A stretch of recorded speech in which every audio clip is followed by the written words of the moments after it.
കലിപ്പൻ കാശിനാഥന്റെ കോടീശ്വരി പെണ്ണ്. രചന രാജേഷ് ഷാജി. അവതരണം ഷാഹുൽ മലയിൽ. എഡിറ്റിംഗ് ഫൈസൽ സിയോ നൂഞ്ഞേരി. ഹലോ, ആരാ? ആൾ കോൾ അറ്റൻഡ് ചെയ്ത് ചോദിച്ചു. ആരാന്ന് എനിക്ക് അറിയില്ല അല്ലേടേ. ഒരു പാവം ചെറുപ്പക്കാരനെ കണ്ണും കൈയും കാണിച്ച് മയക്കി അവന്റെ കയ്യിൽ നിന്ന് പണവും വിലപിടിപ്പുള്ള സമ്മാനങ്ങൾ സ്വന്താക്കിയിട്ട് ഇപ്പൊ ഒരു കറിവേപ്പില പോലെ അവനെ വലിച്ചെറിഞ്ഞ് വേറെ കല്യാണം കഴിക്കാൻ പോവാ അല്ലേടി പുല്ലേ. ഈ കാശിനാഥൻ ജീവിച്ചിരിക്കുമ്പോ അതിന് സമ്മതിക്കില്ലടി. നിങ്ങൾ എന്തൊക്കെയാ പറയുന്നേ? ഞാൻ ആര് ചോദിച്ചു എന്നാ? നിങ്ങൾക്ക് ആള് മാറിയതാവും. ഇല്ലടി, നീ തന്നെ ആ വൃത്തിയിട്ടവള്. നീ അവനെ വിളിക്കുമ്പോ എന്നോട് സംസാരിച്ചിട്ടില്ലേ? അന്നൊക്കെ നീ കാശിയേട്ടാന്ന് വിളിക്കുമ്പോ ശരിക്കും നീ എന്നെ ആംഗ്ലായി കണ്ടാണ് എന്നോട് സംസാരിക്കുന്ന ഞാൻ കരുതിയേ. പക്ഷെ നീ എന്റെ കൂട്ടുകാരനെ ചതിക്കുന്ന ഞാൻ കരുതിയില്ലടി. നീ മഹാവൃത്തിയിട്ടവളാടി. അല്ലെങ്കിൽ അവനെ പോലെ പാവത്തെ നീ ചതിക്കുമായിരുന്നോ? പാവം അവൻ ആത്മഹത്യ ചെയ്യാതിരിക്കാൻ വേണ്ടി ഞങ്ങൾ അവനെ കാവലിരിക്കുക. നീ സന്തോഷത്തോടെ പുതിയ ജീവിതം കാത്തിരിക്കുക. അല്ലടി കോപ്പേ, സമ്മതിക്കില്ല ഞാൻ. സൂക്ഷിച്ച് സംസാരിക്കണം. ഇതുവരെ മാനിയിട്ട് ഞാൻ നിങ്ങളോട് സംസാരിച്ച് തിരിച്ചു ആ മാന്യത നിങ്ങൾ എനിക്ക് തന്നേ പറ്റൂ. ഓ, മാന്യത കാണിക്കാൻ പറ്റിയ കാര്യങ്ങളല്ലേ പൊന്നുമോള് ചെയ്തു കൂട്ടിയത്. ഞാനൊരു കാര്യം പറയാം. ഞാൻ ആരെയും സ്നേഹിച്ചിട്ടില്ല, ആരെയും ചതിച്ചിട്ടില്ല. എൻ്റെ 5 തലമുറ കഴിഞ്ഞാൽ എൻ്റെ വീട്ടുകാരുണ്ടാക്കിയിട്ടുണ്ട്. പിന്നെന്തിനാ ഞാൻ മറ്റുള്ളവരെ പറ്റിച്ചു വാങ്ങുന്നത്? നിങ്ങൾ കാശിനാഥനായാലും മഹാദേവനായാലും ഞാൻ ചെയ്യാത്ത കാര്യം ഏൽക്കില്ല. ആൾ കോള് കട്ട് ചെയ്തു. ആൾ ദേഷ്യത്തോടെ ഫോൺ ബെഡിലേക്ക് എറിഞ്ഞു. എന്താടാ നീ ആരോട് സംസാരിച്ച്? അങ്ങോട്ടേക്ക് വന്ന ചെറിയ ചോദിച്ചു. അവളാടാ ആ മിയ. അവൾക്ക് ഇപ്പൊ എന്നെ പോലും അറിയില്ല. അവൾ ആരെയും സ്നേഹിച്ചിട്ടുമില്ല, ആരെയും ചതിച്ചിട്ടില്ല അത്രേ. അവളെ കൊല്ലാനുള്ള കല്യാണിക്കപ്പോ വന്നത്. അവളിനി എന്തെങ്കിലും ഏൽക്കുമെന്ന് എനിക്ക് തോന്നുന്നുണ്ടോ കാശി? അവള് നൈസായിട്ട് അവനെ തേച്ചിട്ട് വേറത്തിന് കേട്ട് സുഖമായിട്ട് ജീവിക്കാൻ കാത്തിരിക്കോ? അപ്പൊ അവളത് ഇല്ലാണ്ടൊക്കെ ആഗ്രഹിക്കോ? ഇല്ലടാ, അവളുടെ ഒരു ആഗ്രഹം നമ്മൾ നടത്തില്ല. നമ്മുടെ ജീവ അവൻ വേദനിക്കും നമ്മുടെ കൺമുമ്പിലല്ലേടാ. അവന്റെ കണ്ണീരിന് പകരം ചോദിച്ചില്ലെങ്കിൽ പിന്നെ എന്തിനാടാ നമ്മൾ അവന്റെ കൂട്ടുകാരാണെന്ന് പറഞ്ഞ് നടക്കുന്നേ? ശരിയാ കാശി, അവനെ ചതിച്ച് അവളെ അങ്ങനെ സുഖമായിട്ട് ജീവിക്കാൻ നമ്മൾ അനുവദിക്കില്ല. നിന്നോടൊപ്പം ഇന്നിനും ഞാൻ കൂടെയുണ്ട്, ജെറിൻ പറഞ്ഞു. പിറ്റേന്ന് വീണ്ടും അവളുടെ ഫോണിലേക്ക് കാശി വിളിച്ചു. കാശിക്കൊപ്പം ജെറിനുണ്ടായിരുന്നു. കാശിയുടെ കോൾ കണ്ടതും ആദ്യം അവൾ അറ്റൻഡ് ചെയ്തില്ല. അവൻ വീണ്ടും വിളിച്ചു. അങ്ങനെ അവൾക്ക് എത്തിനിറമില്ല കോൾ എടുത്തു. നിങ്ങളോട് ഞാൻ ഇന്നലെ പറഞ്ഞല്ലേ നിങ്ങൾ ഉദ്ദേശിക്കുന്ന ആളല്ലേ ഞാനെന്ന്. പിന്നെ എന്തിനാ വീണ്ടും എന്നെ വിളിച്ച് ശല്യപ്പെടുത്തുന്നേ? നീ വലിയ ശീലാവധി ചമയണ്ട. നിന്റെ താനിക്കോണം എല്ലാവരെയും അറിയിക്കും ഞങ്ങള്. കാശി ദേഷ്യത്തോടെ പറഞ്ഞു. സൂക്ഷിച്ച് സംസാരിക്കണം. ഇല്ലേ നീ എന്ത് ചെയ്യടി പുല്ലേ? ജെറിനിടയിൽ കയറി പറഞ്ഞു. ഇത്ര നേരം മാനിയുടെ നിങ്ങളോട് സംസാരിച്ചേ, ഇനി എന്നെ എന്തെങ്കിലും പറഞ്ഞാ നീ എന്ത് ചെയ്യടി കോപ്പേ? കാശിക്ക് ദേഷ്യം നിയന്ത്രിക്കാനായില്ല. അപ്പോഴാണ് അങ്ങോട്ടേക്ക് ജീവ് വന്ന്. എന്താണ് പ്രശ്നം? ആരോട് നിങ്ങളിങ്ങനെ ഷൗട്ട് ചെയ്യുന്നത്? നിന്നെ തേച്ചിട്ട് പോയില്ലേ ആ വൃത്തിയിട്ടവള്. അവളങ്ങനെ വെറുതെ വിടാൻ ഞങ്ങൾ ഉദ്ദേശിക്കുന്നില്ല, ജെറിൻ പറഞ്ഞു. വേണ്ടടാ, ആരുടെയും സ്നേഹം പിടിച്ചു വാങ്ങാനുള്ളതല്ല, സ്വയം അറിഞ്ഞു തരേണ്ടതാ. അല്ലാതെ പിടിച്ചു വാങ്ങുന്ന സ്നേഹത്തിന് അധികം ആയുസുണ്ടാവില്ലടാ. ആര് പറഞ്ഞു പിടിച്ചു വാങ്ങുന്നെന്ന്? ഇനി അവളെ നിനക്ക് വേണ്ട. പക്ഷേ അവളെ അങ്ങനെ സുഖമായിട്ട് ജീവിക്കാൻ ഞങ്ങൾ സമ്മതിക്കില്ല. നിന്നെ തേച്ചിട്ട് പോലെ 2 വാക്ക് പറയണമെന്ന് എനിക്ക് തോന്നില്ലേ? പറയടാ ആ അവളോട് 2 വർത്താനം. കാശി ഫോൺ സ്പീക്കർ മോഡിലിട്ടു. വേണ്ടടാ, അവളവളുടെ ഇഷ്ടത്തിന് ജീവിച്ചോട്ടെ.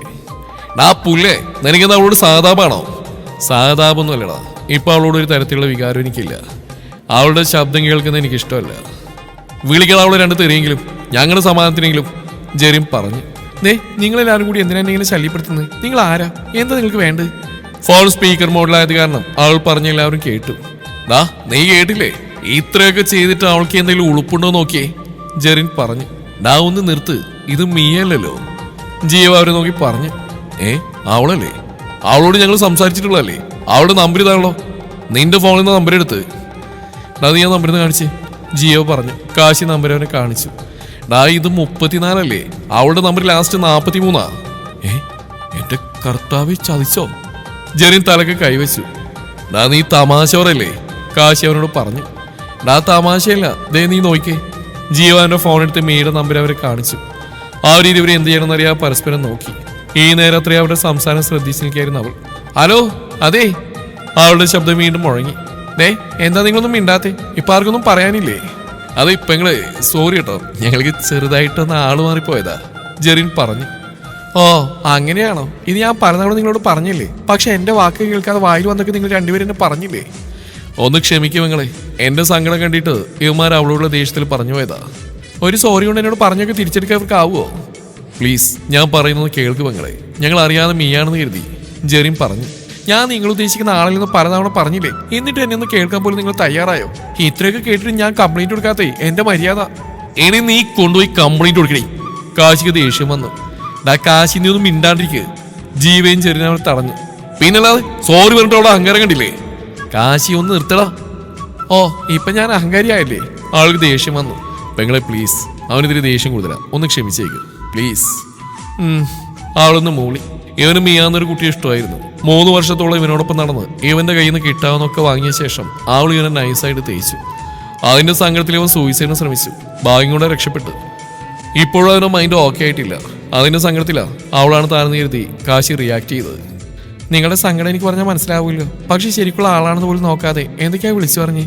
എന്റെ സ്ഥാനത്ത് മറ്റാരെങ്കിലും ആയിരുന്നെങ്കിൽ നിങ്ങളിപ്പോൾ പോലീസ് സ്റ്റേഷനിൽ കയറേണ്ടി വന്നേനെ. അത് ചെയ്യാത്തതിന്റെ മനസ്സാക്ഷിയോട് മാത്രമാണ്. ഇയാൾ പറഞ്ഞൊക്കെ ഞങ്ങൾ സമ്മതിക്കുന്നു. ഇവനും ഞാനും പറഞ്ഞതിനൊക്കെ ഒരിക്കൽ കൂടി സോറി. അല്ല, ഇയാളുടെ പേരെന്താ? എൻ്റെ പേര് അനില. Full name Anila Mohan. അനു എന്ന് വിളിക്കുകയും. ഓക്കെ, ഞാൻ ചെറി. ഇത് കാശി. പിന്നെ അവള് തേച്ചിട്ട് പോയില്ലേ, അതാണ് ഇവൻ ജീവ. ഇയാളുടെ സ്ഥലം എവിടെയാ? എന്ത് ചെയ്യുന്നു? എൻ്റെ വീട് ട്രിവാൻഡ്രാ. ഞാൻ BBA പഠിക്കുകയാണ്. ഞങ്ങളുടെ നാട് കൊച്ചി. ഞങ്ങൾ 3 പേരും ചേർന്ന് ഇവിടെ റിയൽ എസ്റ്റേറ്റ് ബിസിനസ് നടത്തുക. തൽക്കാലം ക്ഷമിച്ചു. പിന്നെ നിങ്ങൾ ഈ പറഞ്ഞ മിയ എവിടുത്തുകാരിയാ? അവൾ കൊല്ലംകാരിയാ. അവൾക്കിട്ട് പണി കൊടുക്കാൻ എന്തെങ്കിലും ഹെൽപ്പ് വേണമെങ്കിൽ ചോദിച്ചോട്ടോ, ഞാൻ സഹായിക്കാം. ശരിക്കും? നീ ഇങ്ങനെയുള്ളവളുമാരോട് എനിക്കും ദേഷ്യ. ഞങ്ങളുടെ കോളേജിലുണ്ട് ഇങ്ങനത്തെ കുറെ സാധനങ്ങൾ. അപ്പൊ ഇന്ന് വന്ന് നമ്മൾ ഫ്രണ്ട്സ് അല്ലേ? എല്ലാവർക്കും സമ്മതമാണെങ്കിൽ ഓക്കെ.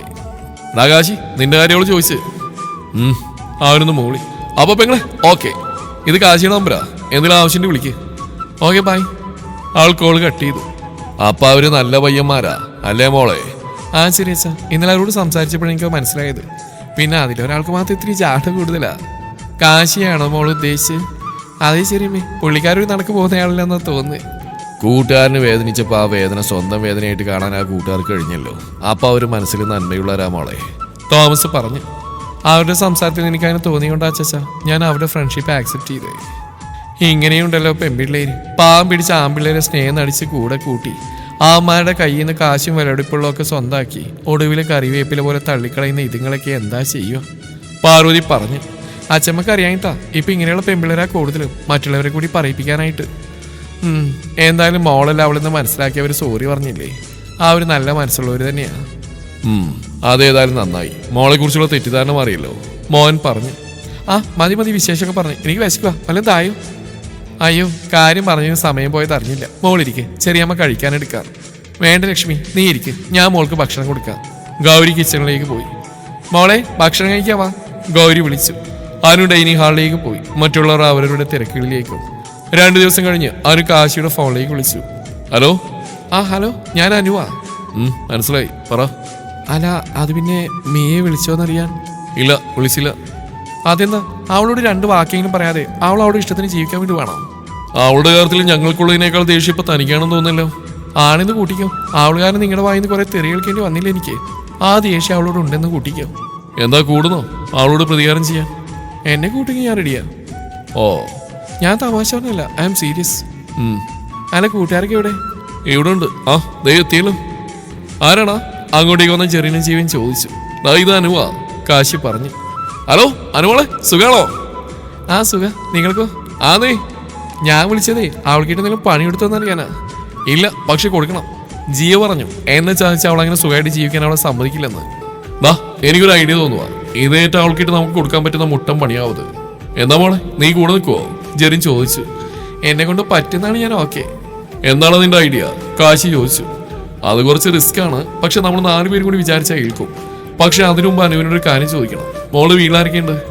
എന്റെ വീട്ടിൽ അച്ഛനും അച്ഛമ്മയും പപ്പയും അമ്മയും ചെറിയച്ഛനും ചെറിയമ്മയും പിന്നെ ഞാനും. എല്ലാവരും ഉണ്ടല്ലോ. എല്ലാവരും ഉണ്ട്. ഞാൻ അവരോടൊക്കെ പറഞ്ഞിട്ടോ നിങ്ങളുടെ കാര്യം? ഞങ്ങൾ തെറി വിളിച്ചവരോട് പറഞ്ഞോ? പേടിക്കണ്ട ചോദിച്ചാ, വീട്ടുകാരെ അറിയാത്ത രസം എനിക്കില്ല. എല്ലാവരും നല്ല ഫ്രണ്ട്ലിയാ. അവർക്കൊക്കെ നിങ്ങൾ വല്ലാതെ ഇഷ്ടമായി. ശരിക്കും? ജീവ ചോദിച്ചു. നീ അല്ല, എന്ത് പ്ലാനും ചെറിച്ചാലും മനസ്സിലുള്ളത്? അത് കുറച്ച് വളഞ്ഞ വഴിയാ. അത് ഞാൻ പറഞ്ഞാലും തെറ്റിദ്ധരിക്കരുത്. എന്താ ചെറിച്ചായ? അത് അവൾക്ക് നന്നായിട്ട് കേൾക്കണമെങ്കിൽ ഒരു വഴിയേ ഉള്ളൂ. അവൾ തേച്ചിട്ട് പോയ ശേഷം ഇവൻ അവളെ ഓർത്ത് നിരാശാകാമനായിട്ട് ഇരിക്കുക എന്നായിരിക്കും അവളുടെ വിചാരം. അങ്ങനെയല്ലെന്നും അവൻ സന്തോഷവാനാണെന്നും അവൾക്ക് ബോധ്യം വരണം. അവളുടെ സ്ഥാനത്ത് അവൻ മറ്റൊരു പെണ്ണിനെ സ്നേഹിക്കാൻ തുടങ്ങിയെന്ന് അവൾക്ക് മനസ്സിലാവണം. ഇനി മറ്റൊരു പെണ്ണിനെ എനിക്കതിന് കഴിയില്ല. നീ മറ്റൊരു പെണ്ണിനെ സ്നേഹിക്കണമെന്ന് ഞാൻ പറയുന്നില്ല. അങ്ങനെ അവളെ ബോധ്യപ്പെടുത്തണം. അതിനാണ് ഞാൻ അനുവിന്റെ സഹായം ആവശ്യപ്പെട്ടത്. ജെറിച്ചായൻ പറഞ്ഞിരുന്നത് ജീവേട്ടന്റെ പെണ്ണായിട്ട് ഞാൻ ആക്ട് ചെയ്യണമെന്നല്ലേ? അതെ, ഇപ്പൊ വിശ്വസിച്ച് കൂടെ കൂടാൻ പറ്റിയ മോള് മാത്രമേ ഉള്ളൂ. അതാ ഞാൻ പറഞ്ഞേ. അതൊന്നും ശരിയല്ലോ ജെറി, ജിയോ പറഞ്ഞു. വെറുതെ ഒന്ന് ആക്ട് ചെയ്യാനല്ലേ? വേണ്ടടാ, അനുവിന്റെ വീട്ടുകാർക്ക് അറിഞ്ഞാൽ അത് ശരിയാവില്ലടാ. എന്റെ വീട്ടുകാരെ കുറിച്ചോട് നിങ്ങൾ പേടിക്കണ്ട. ഞാൻ പറഞ്ഞില്ലേ എന്റെ വീട്ടുകാരെന്റെ ബെസ്റ്റ് ഫ്രണ്ട്സാ. ഞാൻ എന്ത് ചെയ്താലും അതിലെന്തെങ്കിലും കാര്യം ഉണ്ടാവുന്ന അവർക്കറിയാം. അതുകൊണ്ട് ആ കാര്യത്തെ കുറിച്ചോട് നിങ്ങൾ ടെൻഷൻ ആവേണ്ട. അപ്പൊ ഓക്കെ അല്ലേ മോളെ? Double okay. അപ്പൊ ഉടനെ നമ്മൾ കാണുന്നു. ഓക്കെ. അങ്ങനെ അവർ 3 പേരും അനുവിന്റെ വീട്ടിൽ വരാനും എല്ലാവരെയും കാണാനും തീരുമാനിച്ചു. ആ ലൊക്കേഷൻ സെൻഡ് ചെയ്തനുസരിച്ച് അവരവരുടെ വീട്ടിലെത്തി. കാറിൽ നിന്നിറങ്ങിയ അവർ ആ വീട് കണ്ട് അത്ഭുതപ്പെട്ടു. ഇത് വീട് തന്നെയാണോ അതോ പാലസോ? ശരിക്കും ഇതൊരു കൊട്ടാരം തന്നെയാ. എല്ലാരും അവിടെ തന്നെ ഇങ്ങോട്ട് കയറി വന്നേ. മോഹൻ അവർക്കിടയിലേക്ക് വന്നു. മോഹന് പിന്നാലെ സണ്ണിയും തോമസ് അങ്ങോട്ടേക്ക് വന്നു. അല്ലെങ്കിൽ ഞങ്ങൾ ഈ വീടിന്റെ ഭംഗി ആസ്വദിക്കായിരുന്നേ. അതിനൊക്കെ ഇനിയും സമയമുണ്ടല്ലോ. ഇപ്പൊ ഒത്തിരി യാത്ര ചെയ്ത് വന്നല്ലേ, കയറുവാ മക്കളെ, സണ്ണി പറഞ്ഞു. അവരോടൊപ്പം മോരകത്തേക്ക് കയറി. ആഴെത്തിയപ്പോൾ അച്ഛമ്മയും ഗൗരിയും ലക്ഷ്മി അവരെ പുഞ്ചിരിയോടെ സ്വീകരിച്ചു. അപ്പോഴാണ് പുഞ്ചിരിയോടെ സ്റ്റെയർ ഇറങ്ങി വരുന്നവൾ അവർ കണ്ടത്. അതുവരെ ആ വീടിന്റെ ഭംഗി ആസ്വദിച്ചിരുന്ന കാശിയുടെ കണ്ണുകൾ അവളിൽ തറഞ്ഞു നിന്നു. കുറച്ചു നിമിഷത്തേക്ക് അവൻ അവളിൽ നിന്ന് കണ്ണെടുക്കാനായില്ല. അത്രയ്ക്ക് അവളുടെ സൗന്ദര്യം അവൻ ആഗ്രഹിച്ചിരുന്നു. അല്ല, ഇതാര് കാന്താരിയോ? സുഖാണോ മോളെ? ജെറിന്റെ ശബ്ദമാണ് കാശി അവളിൽ നിന്ന് മോചിപ്പിച്ച്. ജെറി ചായ സുഖം. എല്ലാവരും ഇരിക്കും മക്കളെ, തോമസ് പറഞ്ഞു. ആ ഒരു സോഫയിലിരുന്നു. അപ്പോഴേക്ക് ലക്ഷ്മി അവർ കുടിക്കാനുള്ള ജ്യൂസുമായി വന്നു. മക്കളെ കുടിക്ക്. ലക്ഷ്മി ജ്യൂസ് അവർക്ക് നൽകി. Thanks aunty. അപ്പോ നിങ്ങളെനിക്ക് മനസ്സിലായി. ഇത് ചെറിച്ചായൻ, ഇത് ജീവേട്ടൻ, പിന്നെ ഇത് കാശിയേട്ടൻ അല്ലേ? ആന എല്ലാവരെയും വീട്ടുകാർക്ക് പരിചയപ്പെടുത്തി. കറക്റ്റ്, ജിയോ പറഞ്ഞു. അപ്പോഴേക്കും അവളുടെ കാശിയേണ്ടെന്ന വിളിയിൽ കുടുങ്ങിക്കിടക്കുകയായിരുന്നു അവൻ. ഇനി എന്റെ വീട്ടുകാരെ പരിചയപ്പെടുത്താം. ഇതെന്റെ പുന്നാര അപ്പച്ചൻ, ദി ഗ്രേറ്റ് തോമസ് കുരിശുമൂട്ടിൽ. ഇത് അദ്ദേഹത്തിന്റെ സഹധർമ്മിണി, അതായത് എന്റെ അച്ഛമ്മ പാർവതി തമ്പുരാട്ടി. ഇതെന്റെ producer and director mister Mohan Thomas Kurishumoottil and Gauri Mohan Kurishumoottil. പിന്നെ ഇതെന്റെ സ്വീറ്റ് ചെറിയച്ഛനും ചെറിയമ്മി മിസ്റ്റർ സണ്ണി തോമസ് കുരിശുമുട്ടിൽ ആൻഡ് ലക്ഷ്മി സണ്ണി കുരിശുമുട്ടിൽ. ഇനി പരിചയപ്പെടാനുള്ള ഒരേ ഒരു മുതല് അത് ഞാനാ, അനില മോഹൻ കുരിശുമുട്ടിൽ. ഇതാണ് ഞങ്ങളുടെ ചെറിയ വലിയ ഫാമിലി. ഇപ്പൊ നിങ്ങൾക്കൊക്കെ ഒരു കൺഫ്യൂഷൻ ഉണ്ടായിരിക്കും അല്ലേ? അതായത് ഈ നസ്രാണികൾക്ക് എങ്ങനെയാണ് ഇങ്ങനെ ഹിന്ദുക്കളായ ഭാര്യമാരെ കിട്ടിയതെന്നല്ലേ? ആ കൺഫ്യൂഷൻ ഞാൻ ഇപ്പൊ തന്നെ മാറ്റിത്തരാം. അതായത് കുറെ വർഷങ്ങൾക്ക് മുമ്പുള്ള കഥയാണേ. അതായത് കുരിശുമൂട്ടിൽ തറവാട്ടിലെ തോമസ് കുരിശുമൂട്ടിൽ ചെറുപ്പകാലത്തെ ബിസിനസ് ആവശ്യത്തിനായി പാലക്കാട്ടേക്ക് പോയി. അവിടെ വെച്ച് അവിടുത്തെ ഒരു കോവിലത്തെ പാർവതി തമ്പുരാട്ടിയെ കാണുകയും ഇഷ്ടപ്പെടുകയും ചെയ്തു. തമ്പുരാട്ടിക്ക് ഈ നസ്രാണിയെ ഇഷ്ടമായി, പിന്നെ പറയണോ? എന്നാലും കോവിലത്തുള്ളവർ ഈ ബന്ധത്തിന് സമ്മതിക്കില്ലെന്ന് മനസ്സിലാക്കിയ തമ്പുരാട്ടി രായ്ക്ക് രാമാന കോവിലത്തെ വേലക്കാരുടെ സഹായത്തോടെ ഈ ക്രിസ്ത്യാനിക്കൊപ്പം ഒളിച്ചോടി ഈ നാട്ടിലെത്തി. അപ്പച്ചന്റെ കുടുംബക്കാർ 2 കൈ നീട്ടി മരുമകളെ സ്വീകരിച്ചു. അങ്ങനെയാ ഈ തമ്പുരാട്ടി നസ്രാണിയുടെ ഭാര്യയായത്. നിങ്ങളുടെ സംശയം തീർന്നിട്ടില്ലെന്നറിയാം. ഈ ഗൗരി തമ്പുരാട്ടി ലക്ഷ്മി തമ്പുരാട്ടിയും എങ്ങനെ ഇവിടെ എത്തിയെന്ന് നിങ്ങൾക്കിപ്പോൾ ഒരു ഏകദേശം ധാരണ കിട്ടി കാണല്ലോ. എന്നാലും ഞാൻ പറയാം, വർഷങ്ങൾക്ക് ശേഷം വീണ്ടും ചരിത്രം ആവർത്തിച്ചു. ഇതുപോലെ ബിസിനസ് ആവശ്യത്തിന് പപ്പ കോട്ടയത്ത് പോയത്. അവിടെ വെച്ച് മമ്മയെ കണ്ടു, ഇഷ്ടമായി. അവിടുന്ന് അടിച്ചുകൊണ്ട് വന്നു. 2 വർഷങ്ങൾക്ക് ശേഷം ചെറിയച്ഛൻ കോട്ടയത്തിന് പോയി. അവിടെ വെച്ച് ചെറിയമ്മയെ അടിച്ചുകൊണ്ട് വന്നു. മമ്മിയുടെയും ചെറിയമ്മയുടെയും നാടൊന്നാണെങ്കിലും അവർക്ക് പരസ്പരം അറിയില്ല. തറവാടുകൾ തമ്മിൽ വലിയ വ്യത്യാസമുണ്ട്. എങ്ങനെയുണ്ട് ഇവിടുത്തെ ഫ്ലാഷ് ബാക്ക്? ഇഷ്ടമായോ? വെരി ഇൻട്രസ്റ്റിംഗ്, അടിപൊളി, ജെറിൻ പറഞ്ഞു. ഒപ്പം എല്ലാവരും ചിരിച്ചു.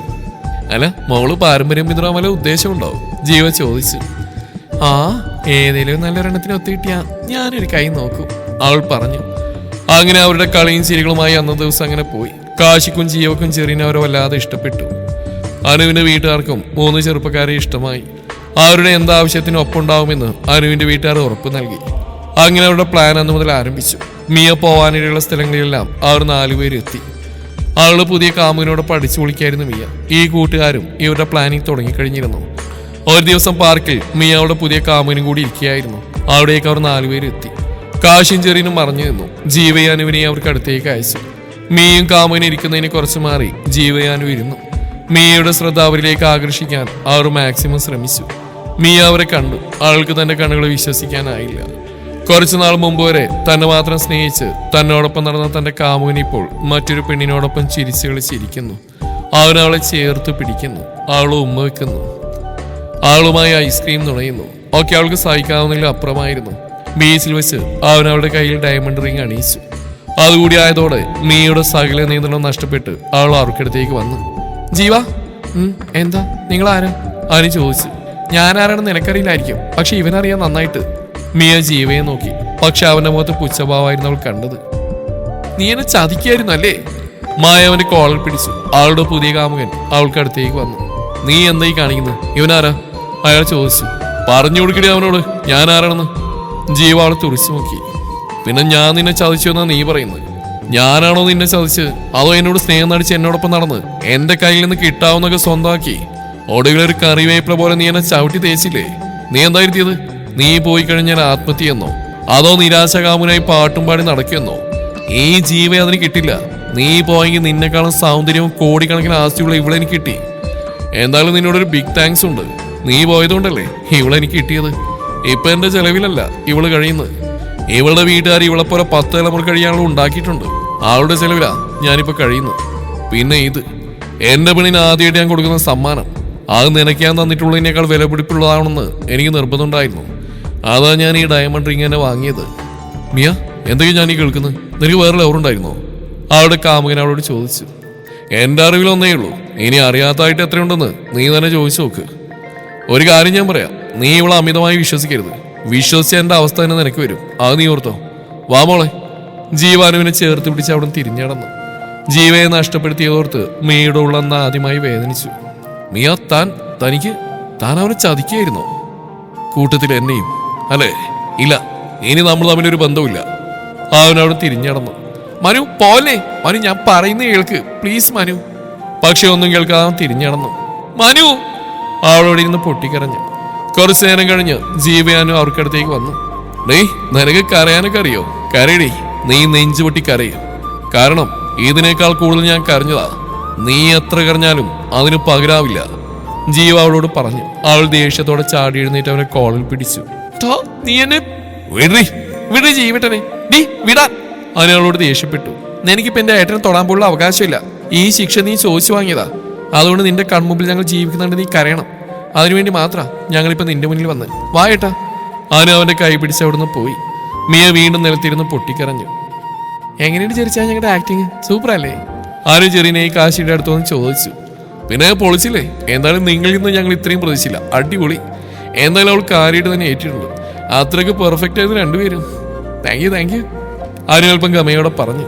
അല്ല ഇദ്ദേഹത്തിന് മുഖം എപ്പോഴും ഇങ്ങനെ കടന്നൽ കുത്തിയ മാതിരി ഇരിക്കത്തുള്ളൂ? കാശിയെ നോക്കിയാനും ചോദിച്ചു. വേണ്ട, നീ നിന്റെ കാര്യം നോക്ക്, കാശി അവളോട് പറഞ്ഞു. ഓ, അല്ലെങ്കിൽ ഞാൻ ഇയാളുടെ കാര്യം നോക്കാൻ വരുന്നില്ല. എന്തൊരു ചാടയതിന്. അതെ, ഞാൻ പോവാ. ആള് പോവാൻ തുടങ്ങി. മോള് നിൽക്ക്, ഞങ്ങൾ വരുന്നു, വാടാ. ജീവയും ചേർന്നും കാശിയും പിടിച്ചു വലിച്ചവിടെ പിന്നാലെ പോയി. അപ്പൊ നിങ്ങളുടെ പ്ലാൻ ഏറ്റുമല്ലേ? സണ്ണി ചോദിച്ചു. പിന്നില്ലാണ്ട്. ഞാൻ ആരാ മോളെ നിങ്ങൾക്ക് അറിയില്ല ഏറിയച്ചാ? ഓവേ, അറിയാലോ. നമ്മുടെ കാന്താരി എന്തേലും കാര്യത്തിന് ഇറങ്ങി തിരിച്ചാ അത് സക്സസ് ആക്കിയിട്ടല്ലേ തിരിച്ചു വരൂ, അച്ഛമ്മ പറഞ്ഞു. മോനെ, നിങ്ങൾ ചെയ്തൊക്കെ ശരിയാ. പക്ഷെ ഇങ്ങനെ അവളെ പറ്റിക്കാൻ വേണ്ടി അഭിനയിച്ചൊക്കെ ഓക്കെ. പക്ഷെ മോന്റെ മനസ്സിൽ നല്ല സങ്കടമുണ്ടെന്ന് ഞങ്ങൾക്കറിയാം. അതൊക്കെ മറന്ന് മോനെ വിവാഹം കഴിക്കണം. മറ്റൊരാളെ സ്നേഹിക്കാൻ തുടങ്ങുമ്പോൾ ഒക്കെ മറക്കും, മോൻ പറഞ്ഞു. കുറച്ചുകൂടെ കഴിയട്ടെങ്കിൽ, ജിയോ പറഞ്ഞു. അപ്പൊ ശരി, ഞങ്ങൾ ഇറങ്ങുവാ. ആറ് പോവാനായി ഇറങ്ങി. നാളെ പോയാ പോരെ മക്കളെ? അച്ഛമ്മ ചോദിച്ചു. അതെ മക്കളെ, ഇനി എന്തായാലും നാളെ പോവാം. അങ്ങനെ എല്ലാവരുടെയും നിർബന്ധത്തിന് വഴങ്ങി അവരൊന്ന് അവിടെ സ്റ്റേ ചെയ്യാൻ തീരുമാനിച്ചു. രാത്രി എല്ലാവരും അവരവരുടെ വിശേഷങ്ങളൊക്കെ പറഞ്ഞും തമാശകളൊക്കെ പറഞ്ഞും സമയം കുറെ കടന്നുപോയി. മോളെ, ഇവർക്ക് മുറി കാണിച്ചു കൊടുക്ക്. ശരിക്കും പപ്പ? എല്ലാരും മുകളിലേക്ക് പോയോ? ആൾ മുകളിലേക്ക് പോയി, മറ്റുള്ളവർ പിന്നാലെയും. ഇതാ നിങ്ങളുടെ റൂം. ആൾ ആർക്കുള്ള മുറി കാണിച്ചു കൊടുത്തു. ഓക്കെ മോളെ, ഗുഡ് നൈറ്റ്. ജെറിൻ അവള് വിഷ് ചെയ്തു. ജീവിയും ഹലോ സാറേ, ഗുഡ് നൈറ്റ്. അവൾ കാശിയെ നോക്കി പറഞ്ഞു. അവൻ താല്പര്യമില്ലാതെ പറഞ്ഞു. ഇത് എന്തൊരു സാധനം? മൊരടൻ നിന്റെ. അവനവളെ തലാൻ കൈ ഉയർത്തി. ആളോട് നോടി റൂമിലേക്ക് പോയി. റൂമിലെത്തി അവൾക്ക് എന്തോ കാശിയെ കുറിച്ച് ഓർത്തപ്പോൾ എന്തോ ഒരു വല്ലാത്ത ഫീലിംഗ്. ആളുടെ ചുണ്ടിൽ പുഞ്ചിരി വിരിഞ്ഞു. ആൾ ഫോണെടുത്ത് കുറേ നേരം ഫ്രണ്ട്സിനോട് ചാറ്റ് ചെയ്തു. വെറുതെ ഒന്ന് കാശിയുടെ വാട്സാപ്പ് ഓപ്പൺ ചെയ്തു. അവൻ ഓൺലൈനിലാണെന്ന് മനസ്സിലായി. അവൾ അവനൊരു ഹായ് അയച്ചു. പക്ഷെ അവനത് കണ്ടിട്ട് റിപ്ലൈ ചെയ്തില്ല. അവൾ വീണ്ടും മെസ്സേജ് അയച്ചു. അപ്പോൾ അവന്റെ മെസ്സേജ് തിരിച്ചു വന്നു. നിനക്ക് ഉറക്കൊന്നുമില്ലടി, പോയി കിടന്നുറങ്ങടി പെണ്ണേ. ഇയാൾക്ക് ഉറക്കല്ലേ? ആരോടാ പാതിരാത്രി ചാറ്റിങ്? അതിനാണ് നീ അറിയുന്നത്. ഞാൻ ഇഷ്ടമുള്ളവരോട് ചാറ്റ് ചെയ്യും. അത് ചോദിക്കാൻ നീ ആരാ? ഓ, ഞാൻ ആരുമില്ല, സോറി. ആൾ പിന്നെ അവന് മെസ്സേജ് ചെയ്തില്ല. ഫോൺ ബെഡിലേക്കിട്ട് കിടന്നു.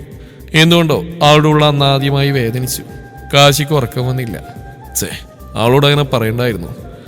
എന്തുകൊണ്ടോ അവളെ കണ്ട മുതൽ വല്ലാത്തൊരു ഫീലിംഗ്, ഇതുവരെ ഇല്ലാത്ത എന്തോ ഒരു പോസിറ്റീവ് എനർജി അവൾ അടുത്ത് വരുമ്പോഴൊക്കെ. പക്ഷെ താൻ അവളെ മനഃപൂർവ്വം മാറ്റി നിർത്തുകയായിരുന്നു. അവൾക്ക് തന്നോട് എന്തോ ഒരു അടുപ്പമുണ്ടെന്ന് പലപ്പോഴും തോന്നിയിട്ടുണ്ട്. പക്ഷെ അവൾ ആഗ്രഹിക്കാനുള്ള യോഗ്യത തനിക്കില്ലെന്നറിയാവുന്നതുകൊണ്ട് അവളോട് മനഃപൂർവ്വം വഴക്കുണ്ടാക്കി. പക്ഷെ ഇപ്പൊ എന്തോ അവൾ സങ്കടപ്പെടുന്ന പോലെ മനസ്സൊല്ലാണ്ട് അസ്വസ്ഥമാകുന്നു. അവൻ ഫോൺ എടുത്ത് നോക്കി. അവൾ ലെഫ്റ്റ് ആയതായി കണ്ട് അവൻ അവളെ വിളിച്ചു. പക്ഷെ അവൾ കോൾ എടുത്തില്ല. അവൾ ഇത്ര പെട്ടെന്ന് ഉറങ്ങിയോ? ഏയ്, ഉറങ്ങിക്കാണില്ല. അവൻ വീണ്ടും വിളിച്ചു. അപ്പോൾ അവൾ കോള് കട്ട് ചെയ്തു. ഓ, അപ്പൊ തമ്പുനാട്ടി ഉറങ്ങിയില്ല. അവന്റെ ചുണ്ടിലെ പുഞ്ചിരി വിരിഞ്ഞ് അവൻ അവൾക്ക് മെസ്സേജ് ചെയ്തു. പക്ഷെ അവളത് നോക്കിയില്ല. അവൻ വീണ്ടും അവളെ വിളിച്ചു. അപ്പോഴേക്കും അവൾ കോള് കട്ട് ചെയ്തു. ഓ, അത്രക്ക് പിണക്കാണോ? അവൻ ബെഡിൽ നിന്ന് എഴുന്നേറ്റു. ജെറിനും ജീവയും നല്ല ഉറക്കത്തിലാണ്. അവൻ മെല്ലെ ഡോർ തുറന്ന് പുറത്തിറങ്ങി. ഡോറ് ചാരി അനുവിന്റെ റൂമിനടുത്തേക്ക് നടന്നു. അവളുടെ റൂമിന്റെ ഡോറിൽ അവൻ മുട്ടി. അവൾ ഡോർ തുറന്നില്ല. അവൻ വീണ്ടും ഡോറിൽ മുട്ടി. നീ ഡോർ കടി. അവൾ ഡോർ തുറന്നു. എന്താ? നീ എന്താണ് ഞാൻ വിളിച്ചിട്ട് എടുക്കാത്തേ? നിങ്ങളുടെ കോള് ഞാനെന്തിനാ എടുക്കുന്നേ? നിങ്ങൾ പല ആൾക്കാരെയും വിളിക്കാനും ചാറ്റ് ചെയ്യാനൊക്കെ കാണും. അപ്പൊ ഞാനെന്തിനാ ഡിസ്റ്റർബ് ചെയ്യുന്നേ? ഓഹോ, അങ്ങനെയാണോ? ആ, അങ്ങനെയാ. കലിപ്പിലാണോ തമ്പുരാട്ടി? ആണെങ്കിൽ നിങ്ങൾക്കെന്താ? എനിക്കെന്താന്നോ? എനിക്കെന്താന്ന് അറിയില്ലടി നിനക്ക്. അവൻ അവൾക്കടുത്തേക്ക് നീങ്ങി വന്നു. നിങ്ങൾക്ക് എന്താ വേണ്ടേ? പോയി കിടന്നുറങ്ങ, എനിക്ക് ഉറങ്ങണം. അവൾ ഡോർ അടക്കാനായി തുടങ്ങിയതും അവനവളെ തടഞ്ഞ് റൂമിനകത്തേക്ക് കയറി. എന്താ? അതെ, എന്നോട് പിണക്കില്ലാന്ന് പറയും. ഞാൻ നിങ്ങളോട് പിണങ്ങിയാലും അതിന് നിങ്ങൾക്കെന്താ? നിങ്ങളെന്റെ ആരാന്ന് അറിയില്ലടി നിനക്ക്. അവൻ അവൾക്കടുത്തേക്ക് നീങ്ങി. അവൾ പിന്നിലേക്ക് പോയി. അവൾ നീങ്ങും തോറും അവൻ മുന്നോട്ട് വന്നുകൊണ്ടിരുന്നു. ഒടുവിൽ അവൾ ബെഡിൽ തട്ടി നിന്നു. അവൻ വീണ്ടും മുന്നോട്ട് വന്നപ്പോൾ ബെഡിലേക്ക് വീഴാൻ തുടങ്ങി അവളുടെ ഇടുപ്പിലൂടെ കൈ ചേർത്ത് അവളെ തന്നിലേക്ക് ചേർത്ത് പിടിച്ചു. അവൾ അവനെ തള്ളി മാറ്റാൻ നോക്കി. പക്ഷേ അവനവളെ തന്നിലേക്ക് ചേർത്ത് മുറുക്കെ പിടിച്ചു. പറയേ, എന്നോട് പിണക്കില്ലാന്ന് അവൻ അവളുടെ കാതോരം പറഞ്ഞു. അവളൊന്നും മിണ്ടിയില്ല. അവളുടെ ഹൃദയം വല്ലാണ്ട് മിടിക്കുന്നുണ്ടായിരുന്നു. അവന്റെ കൈകൾ അവളുടെ ഇടുപ്പിൽ മുറുകി. അവൾ അവന്റെ ഷർട്ടിൽ മുറുകെ പിടിച്ചു. അവൾക്ക് തൊണ്ട വരളുന്നായി തോന്നി. എന്ത്, എന്നോട് പിണക്ക് മാറിയില്ലേ? അവൻ മെല്ലെ ചോദിച്ചു. പറയടോ. എനിക്ക് പിണക്കൊന്നുമില്ല. ശരിക്കുമില്ലേ? ഇല്ല. സത്യം? പിന്നെന്താ ഞാൻ വിളിച്ചിട്ട് കോൾ കിട്ടിയത്? അത് പിന്നെ ഞാൻ... അവൾ അവന്റെ മുഖത്ത് നിന്ന് നോട്ടം മാറ്റി. അവനവളുടെ മുഖം കയ്യിലെടുത്തു. അവൾ അവന്റെ മുഖത്തേക്ക് നോക്കി. അവൻ അവളുടെ നെറുകിൽ അധരങ്ങൾ ചേർത്തു. അവൾ മെല്ലെ കണ്ണടച്ചു. എന്നെ ഇഷ്ടമാണോ? അവന്റെ ശബ്ദം നേർത്തിരുന്നു. പറയ്. ശരിക്കും? എപ്പോ തൊട്ടാ എന്നെ ഇഷ്ടപ്പെടാൻ തുടങ്ങി? അറിയില്ല. എന്നാ എനിക്കറിയാം ഞാൻ എന്നാ ഇഷ്ടപ്പെട്ടു തുടങ്ങിയെന്ന്. ആദ്യമായി കണ്ട അന്ന് തൊട്ട് ഈ മുഖം എൻ്റെ മനസ്സിലുണ്ട്. പിന്നെ എന്തിനാ എന്നോട് വഴക്കുണ്ടാക്കിയേ? അതോ എന്നെ ഇഷ്ടമാണോന്നറിയാം. എന്നിട്ട് അറിഞ്ഞോ? അറിഞ്ഞു. ഈ കണ്ണുകളിൽ ഞാൻ കണ്ടു എന്നോടുള്ള പ്രണയം. അഭിനയായിരുന്നെങ്കിലും ജീവക്കൊപ്പം നീ അടുത്തിട വഴകിയപ്പോൾ എനിക്ക് ശരിക്കും ടെൻഷനായിരുന്നു. അവനോട് ശരിക്കും ഇഷ്ടാവോന്ന് ഞാൻ പേടിച്ചു. പക്ഷേ ഇന്ന് ഞാൻ ഈ കണ്ണിൽ വീണ്ടും കണ്ടു എന്നോടുള്ള പ്രണയം.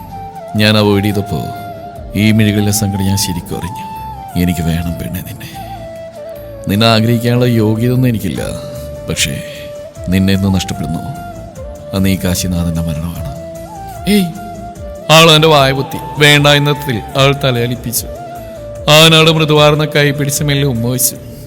അതെ, മതി. കൂടുതൽ സമയം നിങ്ങൾ തനിച്ചു വിട്ടാലേ നിങ്ങൾക്ക് ചിലപ്പോൾ ഇന്ന് നിങ്ങളുടെ ഫസ്റ്റ് നൈറ്റ് ആണെന്ന് തോന്നും. ജെറിന്റെ ശബ്ദം കേട്ട് അവർ തിരിഞ്ഞു നോക്കി. ഞാൻ കാശി എന്തോ പറയാൻ തുടങ്ങി. എന്നാൽ ജീവ തടഞ്ഞു. വേണ്ടടാ, ഇനി നിന്റെ ഭാഗം നീ ആയിരിക്കാൻ നോക്കണ്ട. നീ എന്താ പറയാൻ പോകുന്നത് ഞങ്ങൾക്ക് നന്നായിട്ട് അറിയാം. അവൻ്റെ ഒരു കോപ്പിൽ അഭിനയം ഇവളവന് കണ്ണിന് കണ്ടുകൂടാ. അവളോട് എപ്പോഴും വഴക്ക്. ആന, ചേന, തേങ്ങ. ജീവ പൊക്കളവനെ. ഇവനുള്ള പണി നമുക്ക് റൂമിൽ പോയിട്ട് കൊടുക്കാം. ജെറിനും ജീവയും കൂടി അവനെ പൊക്കിയെടുത്തു. നീ കുരിപ്പേ, നിനക്കുള്ള പണി നാളെ തരാം കേട്ടോ. ജെറിൻ പോകുന്നതിനുള്ളിൽ വിളിച്ചു പറഞ്ഞു. എന്നെ ഒന്ന് താഴെ ഇറക്കടാ. കാശി വിളിച്ചു പറഞ്ഞൊന്നും അവർ കേട്ടില്ല. അവർ പോയപ്പോൾ അവൾ പുഞ്ചിരിയോടെ കിടന്നു. പിറ്റേന്ന് രാവിലെ തന്നെ അനുവിനുള്ള പണിയെന്നോണം ജെറിനും ജീവയോടെ വീട്ടുകാരോട് കാശി അനുവും തമ്മിൽ ഇഷ്ടം പൊട്ടിച്ചു. ആ വീട്ടിൽ അവർക്കൊക്കെ പൂർണ്ണ സ്വാതന്ത്ര്യം ഉണ്ടായിരുന്നുകൊണ്ടും വീട്ടുകാർക്ക് പ്രോബ്ലം ഒന്നും ഉണ്ടാക്കില്ലെന്ന് അറിയാവുന്നതുകൊണ്ടാണ് അവരെല്ലാവരോടും പറഞ്ഞു. കാര്യങ്ങളൊക്കെ കേട്ടപ്പോൾ എല്ലാവരും പുഞ്ചിരിച്ചു. കാരണം എല്ലാവർക്കും കാശി ഇഷ്ടമായിരുന്നു. കാശിയെ മാത്രമല്ല, ജീവയെയും ജെറിനെയും. കുറച്ചു നാൾ കൊണ്ട് അവർക്ക് ആ കുടുംബത്തിലെ അംഗങ്ങളായി മാറിയിരുന്നു. പിന്നെ കാര്യങ്ങളൊക്കെ വേഗത്തിലായിരുന്നു. അനുവിന്റെ വീട്ടുകാർ തന്നെ കാശിയുടെ വീട്ടിൽ പോയി കാര്യങ്ങളൊക്കെ സംസാരിച്ചു. അനുവിന്റെ വീട്ടിലേക്ക് വന്നു കയറാനുള്ള യോഗ്യ തങ്ങളുടെ മകനിൽ നിന്ന് സ്നേഹനിധികളായ മാതാപിതാക്കൾ പറഞ്ഞു. അവരുടെ നന്മയും സ്നേഹവും തിരിച്ചറിഞ്ഞുകൊണ്ട് തങ്ങളുടെ മകൾക്ക് പറ്റിയ കുടുംബമാണെന്ന് പറഞ്ഞ് അവർ ആ വിവാഹം ഉറപ്പിച്ചു. കാശിയുടെ വീട്ടുകാർ അനുവിന്റെ വീട്ടിലെത്തി വിവാഹം ഉറപ്പിച്ചു. അവളുടെ പഠിത്തം കഴിഞ്ഞ് വിവാഹം നടത്താൻ അവർ തീരുമാനിച്ചു. അന്നു മുതൽ തങ്ങളുടെ സന്തുഷ്ടകരമായ കുടുംബജീവിതത്തിന്റെ സുന്ദര സ്വപ്നങ്ങൾ അവരിരുവരെ ഒരുമിച്ച് കാണാൻ തുടങ്ങി. ആ സ്വപ്നങ്ങൾക്കിടയിലേക്ക് കരിനിഴൽ വീഴ്ത്തിക്കൊണ്ട് ആ ദിവസം വന്നു ചേർന്നു. ഒരു ദിവസം കോളേജിൽ ഒരു മരത്തളിൽ കൂട്ടുകാരുമായി വിശേഷങ്ങൾ പങ്കിട്ട് കളിച്ച് ചിരിച്ചിരിക്കുകയായിരുന്നു അവർ. അന്ന് പതിവില്ലാതെ കാറ്റ് ആഞ്ഞു വീശിക്കൊണ്ടിരുന്നു. ഇന്നെന്തോ ഭയങ്കര കാറ്റാണല്ലോ, സീത പറഞ്ഞു. എന്താന്നറിയില്ല, മഴയെങ്ങാനും പെയ്യോ ആവോ, പ്രീത പറഞ്ഞു. എന്തായാലും മഴ പെയ്യുന്നതിന് മുമ്പ് നമുക്ക് വീടെത്താൻ നോക്കാം, ഗായത്രി പറഞ്ഞു. ശരിയാ, വേഗം വാ പറഞ്ഞുകൊണ്ട് അനു എഴുന്നേറ്റു. എല്ലാവരും ബാഗ് എടുത്ത് നടന്നു. അപ്പോഴാണ് അനുവിന്റെ ഫോൺ താഴെ വീണത്. വളരെ ശക്തിയായി കാറ്റടിക്കുകയും ചെയ്തു. എല്ലാവരും കുറച്ച് മുന്നിൽ നടന്നു. അനു ഫോൺ എടുക്കാൻ കുനിഞ്ഞപ്പോഴേക്കും ആ വലിയ മരത്തിന്റെ കൊമ്പടിഞ്ഞ് ആളുടെ മേലേക്ക് പതിച്ചിരുന്നു. വലിയ ശബ്ദവും ആളുടെ നിലവിളിയും കേട്ട് തിരിഞ്ഞു നോക്കിയ കൂട്ടുകാർ കണ്ടത് മരക്കൊമ്പിനിൽ ബോധമില്ലാതെ കിടക്കുന്ന അനുവിനെയാണ്. അനു! എല്ലാവരും ആൾക്കടുത്തേക്ക് ഓടി വന്നു. ഞാൻ കാരെടുത്തോളാം, നിന്റെ മൈൻഡ് ശരിയില്ല, ജെറിൻ പറഞ്ഞുകൊണ്ട് അവന്റെ കയ്യിൽ നിന്ന് കീ വാങ്ങി. ഒന്ന് വേഗം പോടാ എന്റെ അനു. കാശിയുടെ കണ്ണുകൾ നിറഞ്ഞൊഴുകി. നീ ഒന്ന് സമാധാനിക്ക്, അവൾക്കൊന്നും പറ്റില്ല, ജീവ അവനെ ആശ്വസിപ്പിച്ചു. എന്റെ പെണ്ണും മരണത്തോട് മല്ലിടുമ്പോ ഞാൻ എങ്ങനെ സമാധാനിക്കാനാടാ? അവളെ അങ്ങനെയൊന്നും ഈശ്വരൻ കൊണ്ടുപോയില്ലടാ, നീ ടെൻഷൻ അടിക്കാതെ. അവരിരുവരും അവനെ സമാധാനിപ്പിക്കാൻ ശ്രമിച്ചെങ്കിലും അവനതിന് കഴിഞ്ഞില്ല. മോനെ. അവരെ കണ്ട ഐസിന് മുമ്പിൽ നിന്ന് തോമസ് അവനടുത്തേക്ക് വന്നു. അപ്പച്ച, എന്താ എന്റെ പെണ്ണിന്? അവളെ എനിക്ക് കാണണം. കാശിക്ക് സ്വയം നിയന്ത്രിക്കാനായില്ല. അവിടെ എല്ലാവരും ഉണ്ടായിരുന്നു. അവന്റെ ചുവന്നുടുത്ത മുഖവും കരഞ്ഞു കലങ്ങിയ കണ്ണുകളും കണ്ട എല്ലാവർക്കും മനസ്സിലായി അവൾ അവനെ എത്രമാത്രം പ്രിയപ്പെട്ടതായിരുന്നു എന്ന്. മോനെ. അവിടെ നിന്ന് എല്ലാവർക്കും അവന്റെ വേദന കണ്ട് കൂടുതൽ സങ്കടം തോന്നി. എല്ലാവരുടെയും ചങ്ക് പിടയുകയായിരുന്നു. തങ്ങളുടെ കുഞ്ഞിനൊന്നും സംഭവിക്കരുതേ എന്ന് എല്ലാവരും മനമുരുകി പ്രാർത്ഥിച്ചു. ആ പ്രാർത്ഥനയുടെ ഫലമെന്നോണം ഡോക്ടർ പുറത്തേക്ക് വന്നു. ഡോക്ടർ, ഞങ്ങളുടെ മോള്. സണ്ണി ഡോക്ടറോട് ചോദിച്ചു. എല്ലാവരും ഡോക്ടറുടെ വാക്കുകൾക്കായി കാതോർത്തു. പേടിക്കാനൊന്നുമില്ല, അപകടനില തരണം ചെയ്തിട്ടുണ്ട്. 2 ദിവസം കഴിഞ്ഞ് റൂമിലേക്ക് ഷിഫ്റ്റ് ചെയ്യാം കേട്ടോ. എന്റെ കർത്താവേ, നിനക്ക് സ്തുതി. അച്ചമ്മ നെഞ്ചിൽ കൈവച്ച് ദൈവത്തിന് നന്ദി പറഞ്ഞു. ജെറിനും ജീവയും പുഞ്ചിരിയോടെ കാശിയെ കെട്ടിപ്പിടിച്ചു. പിന്നെ ഒരു പ്രോബ്ലം ഉണ്ട്, ഡോക്ടർ പറഞ്ഞു. പെട്ടെന്ന് എല്ലാവരുടെയും മുഖം മങ്ങി. എന്താ ഡോക്ടർ? മോഹൻ ചോദിച്ചു. അത് മരത്തിന്റെ മൂർച്ചയുള്ള കൊമ്പുകൊണ്ട് അയാളുടെ വയറിൽ ആഴത്തിലുള്ള മുറിവുണ്ടായിരുന്നു. കമ്പ് തുളച്ചേറി അയാളുടെ യൂട്രസിന് ക്ഷതം സംഭവിച്ചിട്ടുണ്ട്. അതുകൊണ്ട് ഭാവിയിൽ അത് അയാളുടെ പ്രഗ്നൻസിക്ക് തടസ്സമായേക്കാം. കേട്ടത് വിശ്വസിക്കാനാവാതെ എല്ലാവരും ഞെട്ടി. ഡോക്ടർ, തോമസ് ഇടറിയ ശബ്ദത്തോടെ വിളിച്ചു. അഥവാ പ്രഗ്നന്റ് ആയാലും അത് അയാളുടെ ജീവനെ തന്നെ ബാധിച്ചേക്കാം. അതുകൊണ്ട് പ്രഗ്നൻസി ഒഴിവാക്കുന്നതാണ് നല്ലത്. ഓക്കെ? ഡോക്ടർ അവിടുന്ന് പോയി. അമ്മമാരെല്ലാം പൊട്ടിക്കരഞ്ഞുകൊണ്ട് അവിടെ ഇരുന്നു പോയി. മറ്റുള്ളവരും ദുഃഖം കടിച്ചമർത്തി. എല്ലാവരുടെയും നോട്ടം കാശിയുടെ മേലായിരുന്നു. മോഹൻ കാശിക്കടുത്തേക്ക് പോയി അവന്റെ തോളിലൂടെ കൈ ചേർത്ത് പിടിച്ചു. മോനെ, അവളെ പോലെ തന്നെ മോനും ഞങ്ങൾക്ക് പ്രിയപ്പെട്ടവനാ. അതുകൊണ്ട് മോഹന്റെ ജീവിതം നശിപ്പിക്കാൻ ഞങ്ങൾ ആഗ്രഹിക്കുന്നില്ല. കരച്ചിലോടെ മോഹൻ പറഞ്ഞു. എന്തൊക്കെയാ പപ്പ ഈ പറയുന്നത്? ഞാൻ അങ്കിളെന്ന് വിളിച്ചപ്പോ എന്നോട് അങ്കിളെന്നല്ല, ഇനി മുതൽ പപ്പ എന്ന് വിളിച്ചാൽ മതി എന്ന് പറഞ്ഞ പപ്പയല്ലേ? അവൾക്ക് അമ്മയാവാൻ കഴിയില്ലെന്ന് കരുതി എങ്ങനെയാ പപ്പ എന്റെ ജീവിതം നശിക്കുന്നത്? എനിക്കൊരു കുഞ്ഞിനെ തരാൻ കഴിയില്ലെന്ന് പറഞ്ഞ് ഞാൻ അവളെങ്ങനെയാ പപ്പ വേണ്ടാന്ന് വെക്കുക? ഞാൻ സ്നേഹിച്ച അവളെയാ. എന്റെ മരണം വരെ അവൾ എന്റെ നെഞ്ചോട് ചേർത്ത് പിടിക്കാനാണ് ഞാൻ ആഗ്രഹിക്കുന്നത്. അവളിലൊരു കുറവും ഞാൻ കാണുന്നില്ല. ഞങ്ങൾക്ക് കുഞ്ഞുങ്ങളുണ്ടായില്ലേലും ഞങ്ങൾ സന്തോഷത്തോടെ ജീവിക്കും. എനിക്ക് കുഞ്ഞായിട്ട് അവളും, അവൾക്ക് കുഞ്ഞായിട്ട് ഞാനും പോരെ പപ്പ. ഈ ഒരൊറ്റ കാരണത്തിന്റെ പേരിൽ അവളെ എനിക്ക് തരാതിരിക്കല്ലേ പപ്പ, പ്ലീസ്. കാശി മോഹന്റെ കൈകൾ ചേർത്ത് പിടിച്ച് പറഞ്ഞു. മോനെ. മോഹൻ പൊട്ടിക്കരച്ചിലോടെ അവനെ കെട്ടിപ്പിടിച്ചു. അവനും അദ്ദേഹത്തെ ചേർത്ത് പിടിച്ചു. മോനെ, നീ ഞങ്ങളുടെ പുണ്യാടാ, സണ്ണി അവനെ ചേർത്ത് പിടിച്ച് പറഞ്ഞു. എല്ലാവരും നന്ദി അറിഞ്ഞ മുഖത്തോടെ അവനെ നോക്കി. കാശി, നിന്റെ കൂട്ടുകാരായതിൽ ഞങ്ങളിപ്പോ അഭിമാനിക്കുവാടാ. ജെറിനും ജീവയെ അവനെ കെട്ടിപ്പിടിച്ചു. പിന്നെ എല്ലാവരോടും ഒരു കാര്യം പറയാം. ഡോക്ടർ പറഞ്ഞ ഈ കാര്യം ഒരിക്കലും അവനും അറിയരുത്. അറിഞ്ഞ അവൾക്കത് താങ്ങാനാവില്ല. ചിലപ്പോൾ അവളെ എനിക്ക് വേണ്ടി വിവാഹം പോലും വേണ്ടെന്ന് നോക്കും. അത് പാടില്ല. കാശി പറഞ്ഞു. എല്ലാവരും എനിക്ക് വാക്ക് തരണം. ഇല്ലടാ, അവൾ ഒരിക്കലും ഇതറിയില്ല, ജിയോ പറഞ്ഞു. എല്ലാവരും അവളെ കയറി കണ്ടു. അവളെ റൂമിലേക്ക് മാറ്റിയ ശേഷം കാശി അവൾക്കടുത്തേക്ക് വന്നു. അവനെ കണ്ട് അവൾ വിളിച്ചു. കാശിയേട്ടാ. എന്താടാ വാവേ? കാശിയേട്ടാ, എനിക്ക് വേണ്ട, ഇപ്പൊ ഒന്നും പറയണ്ട, കിടന്നു. അവനവളെ കൈ ചേർത്ത് പിടിച്ചു. അവളുടെ നെറുകയിൽ ഉമ്മ വെച്ചു. അവളെ കാണാൻ കാശിയുടെ അച്ഛനും അമ്മയും വന്നു. അവരുടെ അനുവിനോടുള്ള സ്നേഹം എല്ലാവരുടെയും കണ്ണു നിറച്ചു. ഹോസ്പിറ്റലിൽ നിന്ന് ഡിസ്ചാർജ് ആകുന്നവരെ കാശി അവൾക്കൊപ്പം ഉണ്ടായിരുന്നു.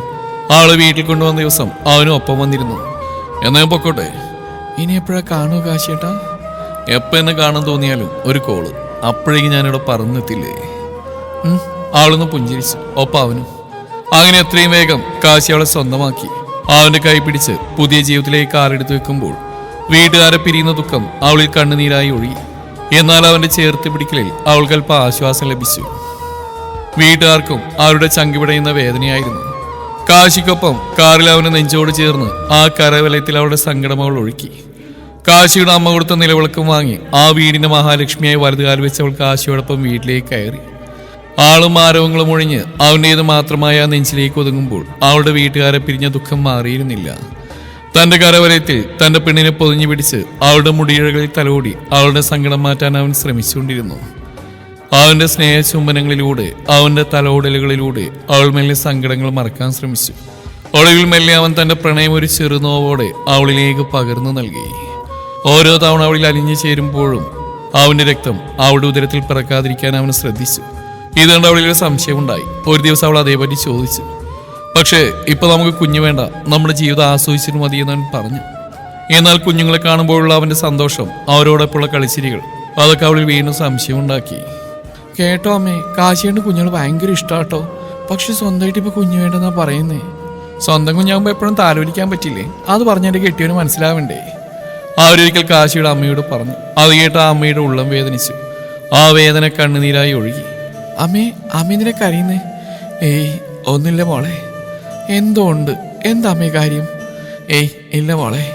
അമ്മ എന്നെ സ്വന്തം മോളായിട്ടാണ് കാണുന്നെങ്കിൽ എന്നോട് പറയേ. അമ്മ എന്തിനെപ്പോ കരഞ്ഞേ മോളെ?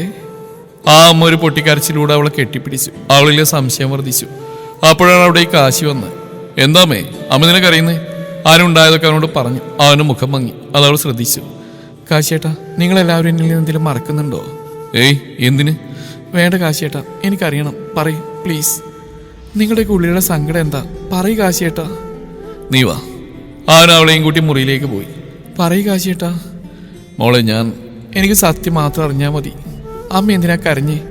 അവൾ സത്യങ്ങൾ അറിയാതെ വീട്ടിലെന്ന് അവന് മനസ്സിലായി. നെഞ്ചു പൊട്ടുന്ന വേദനയോടെ അവൻ എല്ലാം അവളോട് പറഞ്ഞു.